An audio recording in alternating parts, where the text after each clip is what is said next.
सूरज बड़जात्या जी ने एक बहुत कमाल का किस्सा बताया सलमान खान साहब के बारे में।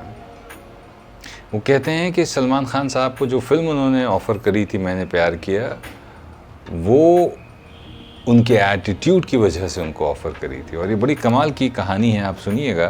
तो बड़जात्या साहब, सूरज बड़जात्या जी ने जो इंटरव्यू में बताया अपने, उन्होंने बताया कि मैंने प्यार किया कि जब कास्टिंग के लिए उन्होंने सलमान को कंसिडर किया, सलमान सर को कंसिडर किया, तो उनका लुक टेस्ट वगैरह किया। बोले जब वो कैमरे के सामने उनका जो ऑरा था वो बहुत ही ज़बरदस्त था, लेकिन फिर भी सूरज बड़जात्या साहब उतना कन्विंस नहीं थे उनको कास्ट करने के लिए। पर वो उनके एटीट्यूड से बहुत मुतासिर थे, बहुत इम्प्रेस थे।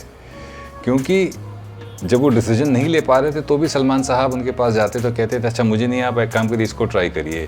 कभी किसी को रिकमेंड करते थे कि इसको ट्राई कर लीजिए, कभी कहते थे किसी को ट्राई कर लीजिए।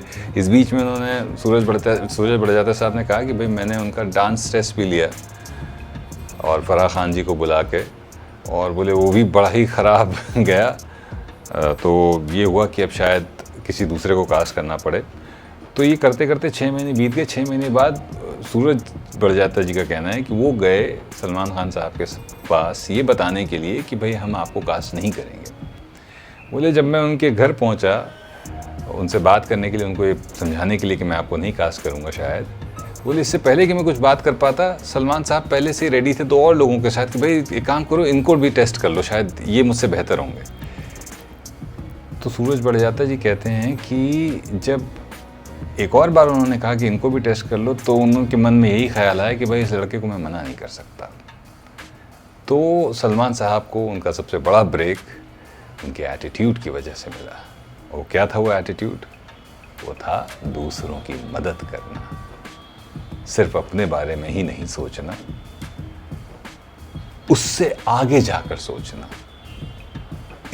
अपने अंदर इतनी इनसिक्योरिटी ना रखना कि भैया किसी को मैं मिलवा दूंगा तो मेरी फिल्म चली जाएगी। उनको इस बात से कोई फ़र्क नहीं था। कितनी कमाल का एटीट्यूड है कि मैंने अपना काम कर दिया, मतलब मैंने अपने ऑडिशन दे दिया, अब उसके बाद होता है नहीं होता है कोई बात नहीं, अगर नहीं हो रहा है तो चलो ठीक है, किसी का अगर भला हो सके तो क्यों नहीं। और सोचिए उस एटीट्यूड ने उनको वो काम दिला दिया जो शायद उनको ना मिलता, और शायद हम महरूम रह जाते।